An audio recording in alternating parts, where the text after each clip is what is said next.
Jerusalem Dateline. Businesses stand to make billions from lifting Iranian sanctions, but will it stop Iran from getting the bomb? And is Iran hiding its nuclear activity? Plus, U.S. congressmen harassed by Muslims on the Temple Mount. And keeping the vision for Israel alive in the next generation.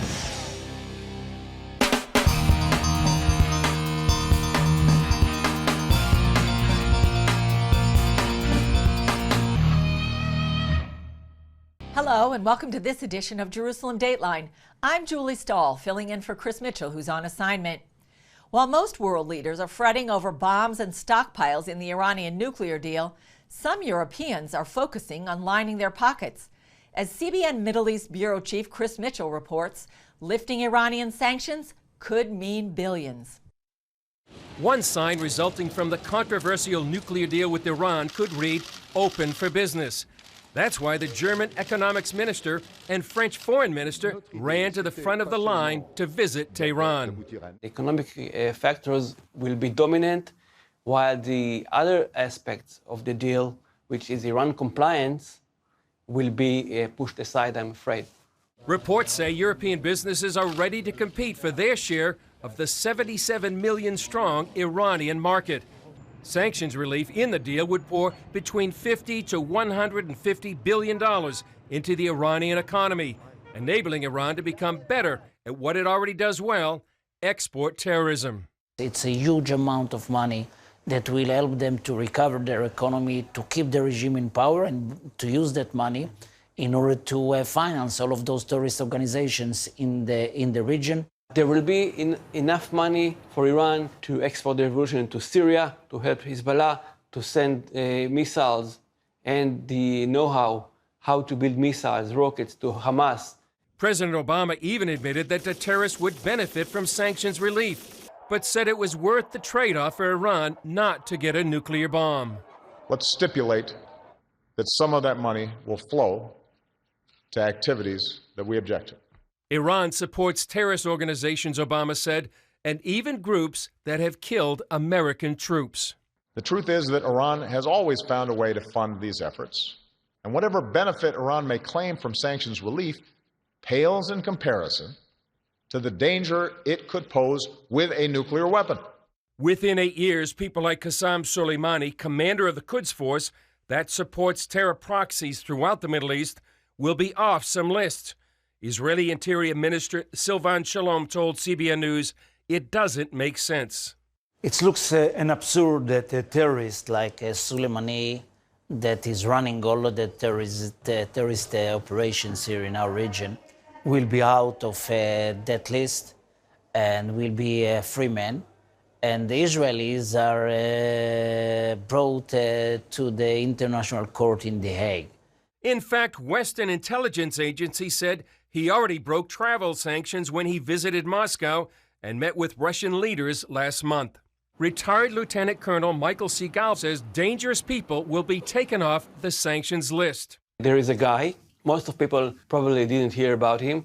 His name is Faridun Abbasi Davani. He was the head of the Iranian Atomic Energy Association, one of the most skillful nuclear scientists, and people like him will be moved out from the sanction list. Iranian leader Ayatollah Khamenei may soon press his advantage. According to a New York Post report, he recently released a 416-page book called Palestine, in which he lays out a plan to destroy Israel. As Congress debates the nuclear deal and the friction continues between the U.S. and Israel, it's clear the mullahs will see them as one, the great and little Satan, and they still call for death to both. Iran denies it's hiding its nuclear activity, even though satellite photos of a military complex show that work is ongoing. It's just one more item that Congress will have to evaluate as it debates the nuclear agreement with Iran. This satellite image shows activity at Iran's Parchin military complex, a site often suspected of building a nuclear warhead. Iran claims the work is related to road construction, while others suggest it's a cleanup operation before IAEA inspectors arrive. As lawmakers on Capitol Hill debate the Iranian nuclear deal, they must decide if Iran can be trusted. Another question, can U.S. intelligence services find out how close Iran is to a nuclear bomb? If history is any judge, their record since World War II is not promising. Beginning all the way back in the 1940s with the Soviet Union at that time, the Communist Chinese, later on the Pakistanis, the Indians, the South Africans, all developed programs without the Western services, any of them apparently, or the IAEA, once it had come into existence later, knowing about them. Claire Lopez from the Center for Security Policy believes Iran practices a dual nuclear strategy, one hidden and one for the world to see. The entire program has always had a clandestine pathway to the bomb to it.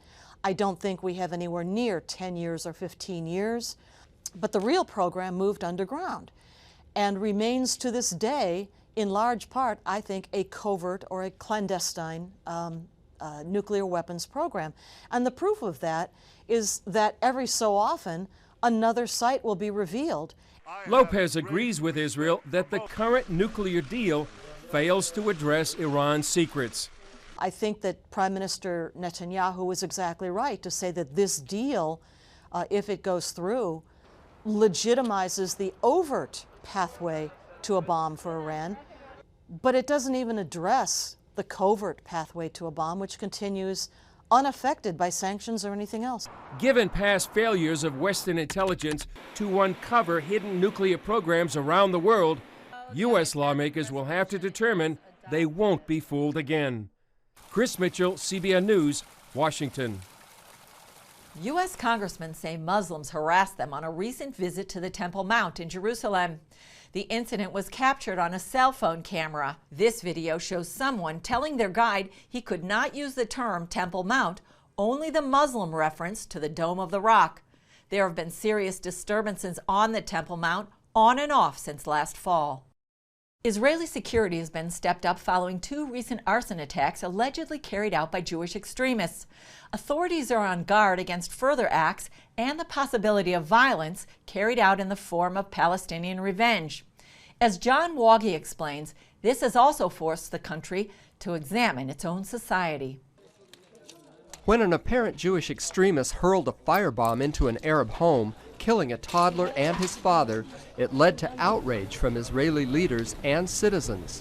Every society has extremists and has murderers. The test of a morality of a society is how it responds to those extremists and how it responds to those murderers. Prime Minister Benjamin Netanyahu visited the family targeted in the attack, and rabbis prayed for their recovery. Israeli leaders also quickly condemned an arson attack on the historic Church of the Multiplication of Loaves and Fishes in the Galilee in June. Hebrew graffiti scrawled at both sites led authorities to conclude that Jewish extremists were behind the attacks. We're talking about a youth culture which is in opposition to the Israeli state as it is, to Israeli society as it is. Dr. Shlomo Fisher says these extremists believe they are carrying out God's will. They say they would want to have it more biblical law, more biblically oriented. They talk about a monarchy. That means inviting a king to rule Israel and ridding the country of idolatry as they see it. They would not want what they consider to be idolatry, which does include Christianity, especially Eastern Christianity, and the rabbinical establishment does not accept that definition. While this phenomenon isn't new, Fisher maintains it's on the fringe of society. Israel does have a self-image that is democracy, that is committed to humanistic values, that it values human life of everyone who's created in the image of God. The other trouble for Israel comes in the form of revenge from Palestinians, yet that violence receives no condemnation. On the contrary, when Israelis are killed or wounded in this form of terrorism, Palestinians rejoice. They honor, they even reward with financial rewards Palestinians who would kill an Israeli. Itamar Marcus, director of Palestinian Media Watch, says the Palestinian Authority makes role models and heroes out of terrorists. There are 25 schools that we have found, and there probably are more, that are named after terrorists. They name sporting events after them. They build memorials and name town squares after terrorists. John Wagi, CBN News. Coming up, they came to America seeking refuge from terrorists. Instead, the authorities threw them into prison.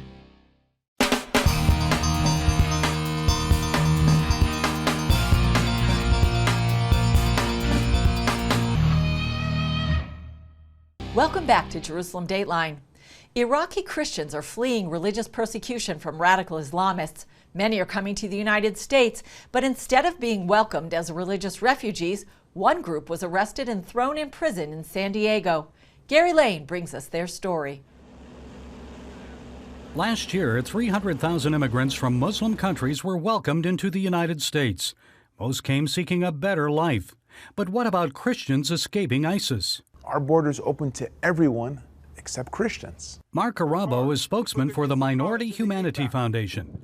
He recently prayed with fellow Iraqi Christians outside San Diego's Otay detention facility. They gathered in protest and support for some of those detained inside. For nearly 6 months now, the U.S. Immigration Service has imprisoned 20 Chaldean Catholics for attempting to enter the United States from Mexico without prior approval.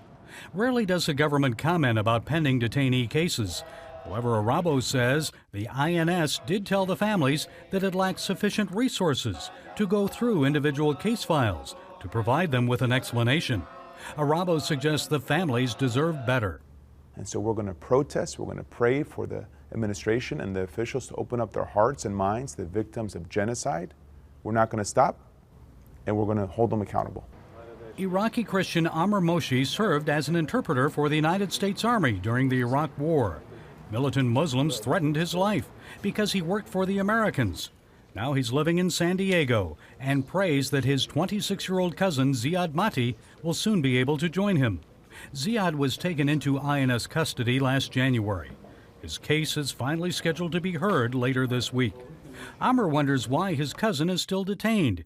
He's not an Islamic terrorist, explained Amr, but a kind Christian who would not hurt anyone. Ziad will not be harmful to this country, will not be danger to this country. Let him go live with his family. It's not too much. He's young, he can work, he can pay taxes, he can be happy around his family. And his family could sponsor him. And just moments before this prayer vigil, word came that the mother of one of the detainees inside had died of cancer.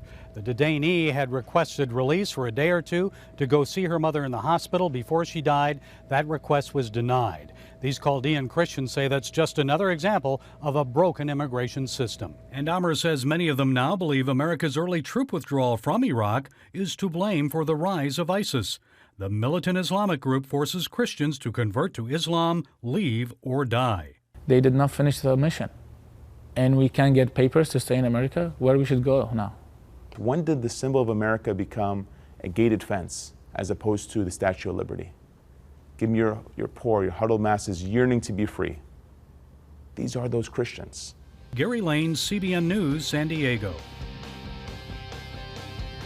Up next, genocidal graffiti in the Holy Land. Learn what it says about killing Jews and Christians.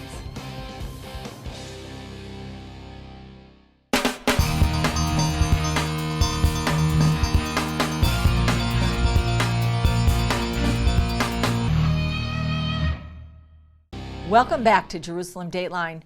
It's a chilling slogan found throughout the Middle East. On Saturday, we kill the Jews. On Sunday, we kill the Christians. It's graffiti written by radical Islamists. Recently, CBN's Scott Ross sat down with author Leila Gilbert right here in Jerusalem to discuss the link between the persecution of Jews and the persecution of Christians. Leila Gilbert is a California author who spends much of her time in Jerusalem. I spoke with her overlooking Jerusalem's Old City and heard what she discovered about radical Islamic plans to first rid the Middle East of Jews and then of Christians. Gilbert arrived during Israel's 2006 war with Hezbollah in Lebanon for a 3-month visit and decided to stay. And now, out of all this, a book. I was fascinated by the title, Saturday People, Sunday People. Define that significance. It's graffiti from radical Islamists that appears throughout the Middle East. In the best terms, it says first comes Saturday, then comes Sunday. But there's a flag, a photo of a flag in the book that says, on Saturday we kill the Jews, on Sunday we kill the Christians. And that's where I got the title. Gilbert says even though many of the world's Muslims are not violent, their voice is drowned out by radical elements. There are 1.5 billion Muslims in the world or something. I don't think every one of them is a terrorist, but I think that the influences they're under now, both governmentally and in terms of mullahs and various mosques, there's an influence that's inescapable. And under that influence, persecution of Christians in the Middle East has exploded, so much so that Christians are leaving in droves. There's a great danger that there will be no Christian community in the Middle East in the next 100 years, maybe less. Where in the Middle East are we talking? Well, the countries that kicked the Jews out between 1948 and 1970, there are hardly any Jews left in those countries. There are about 10 countries. Now the Christians are going through the same kind of abuse. You use the term in the book, cultural intifada. Yes. What do you mean by that? I was referring in the book to the Temple Mount, which is where this is the most evident. But it has spread from the Temple Mount to greater Israel because the Muslim, at least certain leaders in the Muslim community, deny that there was ever a temple on the Temple Mount or that there was ever a Jewish root in this land. But isn't that why it's called the Temple Mount? That's correct. In fact, even in some of the Muslim literature from the turn of the century, it speaks of the temple on the Temple Mount. But this started with Arafat. At least the most public statement of it came from Arafat when he was dealing with Bill Clinton on one of these arrangements. And he said, well, there was never a temple there. Archaeological evidence thrown out by Muslim builders from under the Temple Mount shows that not only were there first and second Jewish temples at the site, but at one time, there was a Christian basilica. Today, neither Jews nor Christians are allowed to pray, sing, or openly worship at the holy site. Doesn't Islam believe that this is where Muhammad ascended into heaven on a white horse? Yes, that's what they believe, and that's the only reason it's important to them. In fact, it's interesting. Jerusalem is not even mentioned in the Quran at all. So why is it so important to the Muslims? Well, the Muslims have sort of found political reasons to emphasize certain things over the centuries. And whenever Jerusalem has become important, it's become important because of their own regimes, wherever they were placed, whether in Syria or in Egypt or whatever. But now, of course, it's become the center of everything because they want a pan-Islamic empire. They do not want Jews or Christians in it. And that's why the focus is that there are no Jewish roots here. It's all made up. Persecution by Islamists is not the only challenge for Christians here. I asked Leila how Christians relate to each other here in the Holy Land. There are many Christian sects, denominations, etc., in this land. How are they doing with one another? Not too well. No? They're not doing much better than the ones in America. And you've got Christians arguing about prophecy. I mean, evangelicals arguing about all kinds of things, much less the old churches who have ancient rifts within themselves that go back to the 4th century. So it's not surprising, but what we know is that we all look pretty much the same through a jihadi rifle sight. And maybe we need to remember that. Are you hopeful? I'm hopeful because of my faith in the Lord and in His way of working things out. Politically, I can't understand what's going to happen. My hope is in Him. That's the only hope I have. And I believe in Him, and He's worked in my life in so many miraculous ways that I have to believe He's going to work amongst His people and bring them together and protect them. Coming up, engaging young people, how one group is keeping the vision for Israel alive in the next generation.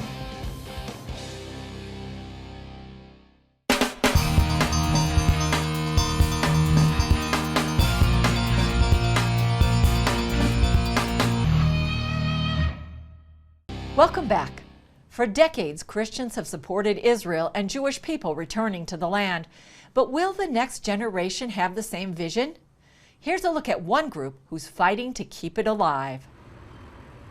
In the early 90s, Ebenezer Operation Exodus began helping to bring immigrants from the former Soviet Union back to Israel. Now they're bringing young people for Engage Israel, a chance to experience Israel and God's plan for the Jewish people and the land. My passion is to see young people getting trained and equipped here in Israel and then being sent back to the nations. Andy Ernst coordinates Engage Israel. We kind of pack their spiritual backpack with a solid understanding of Israel as of today, from the past, and in the future, and to go home with that understanding of the Bible is alive. Getting to see the people, getting to hear from the people their story, and going to different places, saying things for myself. They hike the Golan Heights, slap mud on at the Dead Sea, ride camels in the desert, and learn about the Holocaust. It's been a brilliant time of study as well as reflection, as well as sightseeing, as well as relaxation. But it really has opened my eyes to a lot of things I didn't know. They also take on service projects like cleaning this churchyard, the streets of the Arab city of Jericho, and visiting a summer camp for Israeli children. They spend time getting to know what it's like to be a soldier in today's Israel. Meeting the soldiers was impressive because they were really young. We gave them presents, and it was just incredible. And in historic places like Ein Herod, where Gideon chose his army. Prayer also plays a role in their time here. It's not really just here to have fun, like we're here with a purpose. One thing that we've been doing, which I've never done before, is we have a prayer chain every night, and so we take turns praying throughout the night for Israel. Last summer, about 100 people from 20 nations participated in the Engage Israel tour. And young people would take it to other young people and multiply the understanding of Israel, of Bible prophecy, of our call as Christians to stand with Israel and to help them home. I love this land, I love this country, and an understanding of what the Lord is doing here in Israel and amongst His people is very much on my heart. And I really want to see my generation raised up to understand that also. And they focus on facilitating Aliyah. That's helping the Jewish people to immigrate to Israel. How blessed we are that we can get to see that with our eyes, how the people of Israel is coming back to the land that the Lord has promised to them. And what will they tell others when they go home? I will tell them how great it was, just because it's amazing. To stand up for Israel. Come themselves, experience God here in the Holy Land. Chris Mitchell, CBN News, Ein Herod, Israel. With all that's going on in the world, just remember that the God who's watching over Israel and you and me never slumbers nor sleeps. Well, that's it for this edition. Be sure to follow us throughout the week on Facebook and Twitter. I'm Julie Stahl. We'll see you next week on Jerusalem Dateline.